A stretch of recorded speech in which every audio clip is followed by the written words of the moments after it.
Hello everyone, today I'll be discussing the speaking module because most of the students they are facing problem with the speaking module. So let me just tell you that what is the structure of the speaking module. Speaking module is for 15 to 20 minutes and it is going to start with the warm-up questions, and warm-up questions last for almost 2 to 3 minutes, and in that they are just going to give you basic information you can say what is your name and like you hail from, or you can say why you have joined nursing, why you have opted for OET, why you want to go to Australia or some UAE or UK, whatever the reasons are, you have to just explain them. It is just to make you comfortable that with the examiner, because initially you people are a little panicky and you are also having a fear that how you're going to perform in your speaking module. So they are just going to make you comfortable with these warm-up questions. That's why they have named it warm-up questions. And moreover, we are also going to prepare you before your exam, because daily we are not going to perform, or we are not going to take the speakings for that, because this portion is not marked. So there is no need to focus on the warm-up questions. But yes, of course, first impression is the last impression. So that's why we just focus just before the exams, or you can say the 1 week before. So let's start with the second part, that is the role play. You'll be getting 2 role plays. I'm just repeating it, I'm just reiterating it, that you'll be getting 2 role plays, because some students they appear in the exam, at that time they get the surprise that they'll be getting the 2 role plays. Yes, so you'll be getting 2 role plays, and it can be informative, it can be reluctant, it can be persuasive, or it can be some grief counseling. So there might be some many types, and basically it is of 2 types they have explained you, that is the informative and the reluctant. As the name is itself defining it, informative role play is just where you have to impart information to the patient, and there are different scenarios will be given in that. And the second one is reluctant topic. In reluctant topic, the patient may be a little reluctant. I'll be giving you with explanations with the examples, but I just want to tell you the reluctant means the patient is going to show some reluctance, or maybe it can be a carer or some like the relative or anybody. So you are just going to get the reluctance from that person, and you have, being a health professional, you just have to make him understand the concept. So as I have told you that you'll be getting 2 role plays, and you'll first they are going to give you 3 minutes to prepare the task, and then they are going to start it with 5 to 6 minutes of speaking, and again you'll be getting 3 minutes for the second role play for the preparation, and then followed by the same thing as you have done it in the previous role play. So right now I just want to tell you that in the role play how you have to attempt it. I feel that you'll be getting 3 minutes. You can plan your role play accordingly, because as most of the students are used to of IELTS role play card, or you can say it's not a role play card, sorry, I just rectified, it's just a cue card. It's sort of cue card you'll be getting in the OET as well, but here you'll be getting 3 minutes. You have to just keep that concept in your mind while doing the role play. So what I suggest you, in these 3 minutes, you just try to plan it accordingly, and in first 1 minute just read the task, and I must tell you, please read it at least twice, because sometimes you don't get the information properly, sometimes you leave the adjectives and the concept is totally different in your mind.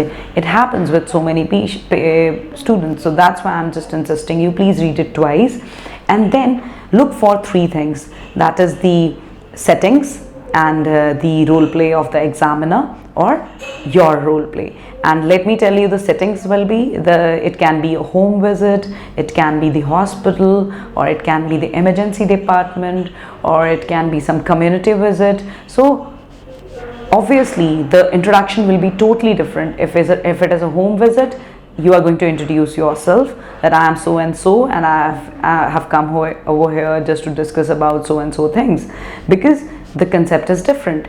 But if a patient is hospitalized, yes, you are aware of the patient. So you can just start with the introduction like, hi, I'm one of the registered nurse. May I take your name, please? May I know your name, please? And if he's going to just reply, and then you just tell him, yeah, I was just confirming whether I'm dealing with the right patient. Or you can start it in the normal way. Hi, Mr. John, how are you doing? Hi, have you slept last night? Have you taken your breakfast? Or something like that with a general talk, because you are already aware of the patient. And if it is an emergency department, there is no need to introduce, because it is just a wastage of time, because maybe the patient is dying, or maybe the patient is like having some like serious condition. So what is the importance of just explaining him that yes, I am, yeah, you can just tell him that, okay, I'm a registered nurse over here, how can I help you? Or you seems little upset, what exactly has happened? Or you can say, oh, I can see that your wound is bleeding, what happened exactly? So you can just start it in this way, because you have to understand the urgency of the role play by looking into the situation. Like, because if you're going to be like through with your setting, definitely the role play will be very like you can say impactful. Okay, and like how important is the role of the examiner? Of course, because if you are dealing with a patient, you have to be very you have to just explain the things according to the situation of the patient.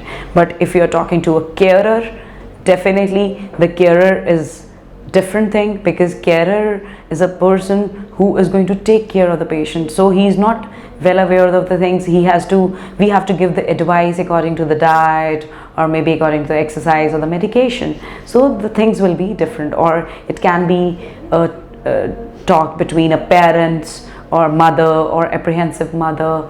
So these all things should be kept in your mind, that with whom you are going to deal in your role play. And your role play is also important. You can be a registered nurse, you can be a charge nurse, you can be a community health nurse or emergency department nurse, because the roles are different according to their respective domains. So this is what you have to keep in your mind. And then let's move on to the next step. After looking into these three parts, like these three domains, that is the settings, your role play and your examiner's role play, just read the task carefully, and then just jot down the information or the key points on a paper, because they will be providing you a pencil and paper just to write whatever you want to write, or you can plan your role play accordingly. And one more tip I just want to give you, that is, don't predict it, because most of the students, they predict that how the examiner is going to give you a response.